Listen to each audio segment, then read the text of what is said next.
প্রিয় বন্ধুগণ, এক সপ্তাহ যেতে না যেতে আজকে আবারও রক্তের হোলি খেলা।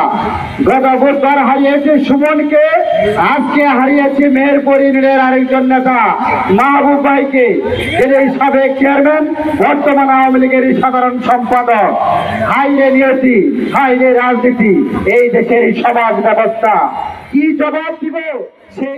রায়পুরা উপজেলা পরিষদ নির্বাচনে ভাইস চেয়ারম্যান পদপ্রার্থী সাবেক ছাত্রলীগ নেতা মোহাম্মদ সুমন মিয়া হত্যার প্রধান আসামি আবিদ হাসান রুবেল ও তার সহযোগীদের অনতিবিলম্বে গ্রেপ্তারের দাবিতে বিক্ষোভ সমাবেশ অনুষ্ঠিত হয়েছে।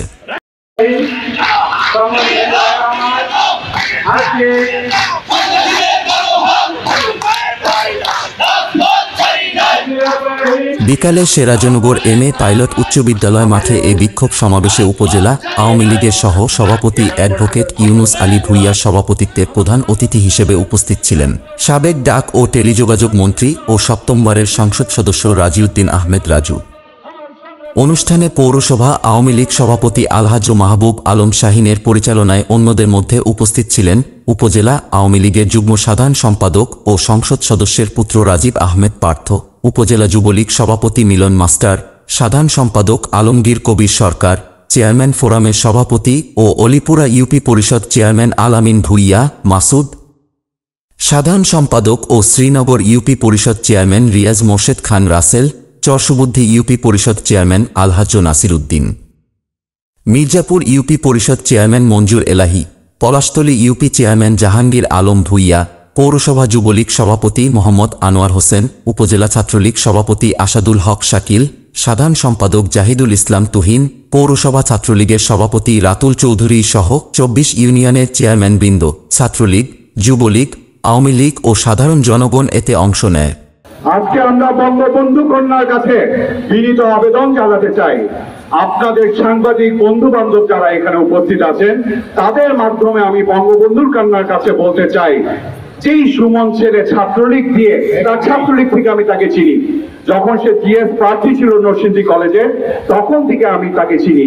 তার মতন একজন ভদ্র, তার মতন একজন শিক্ষিত, মার্জিত এবং একজন সফল ব্যবসায়িক উদ্যোক্তা, তাকে যেরকম ভাবে নির্মম ভাবে দিনে দুপুরে পিটিয়ে সন্ত্রাসীরা হত্যা করলো, আজকে আমি বঙ্গবন্ধু কন্যা যে কিনা বঙ্গবন্ধু হত্যা সহ তার সকল পরিবারের হত্যাকারীদের বিচার করেছেন, সে একইভাবে যাতে এই হত্যাকারীদের বিচার করেন, এই দাবি আমি করছি আপনাদের মাধ্যমে।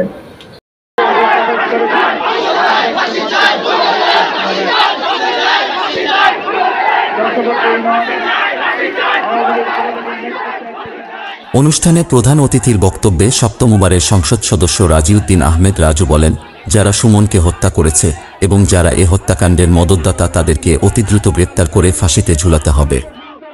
বিভিন্ন মাধ্যমে শুনেছি এ হত্যাকাণ্ডের প্রধান আসামি রুবেল নাকি হাইকোর্ট থেকে জামিন নিয়ে রায়পুরায় ঢুকবে। হাইকোর্ট জামিন দিতে পারে, তবে রায়পুরার জনগণ আমরা তাকে জামিন দিব না। রায়পুরার মাটিতে কোনোভাবেই যেন সে ও তার পরিবার ঢুকতে না পারে, সে বিষয়ে আমরা সকলে সোচ্চার থাকব। শাসনে বিশ্বাস করি, আমি আশা করব আইনের শাসন ভালোভাবে প্রয়োগ করে তাদের বিচারের ব্যবস্থা করা হোক এবং রুবেলকে ফাঁসি দেওয়া হোক।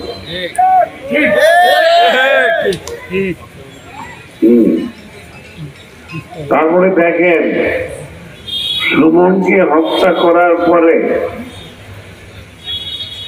দৌড়ে এসে আমার ছেলে অডিটোরিয়ামে ছিল, সেখানে তারা আক্রমণ করে, বিভিন্ন ধরনের স্লোগান দেয়, হত্যার হুমকি দিচ্ছে।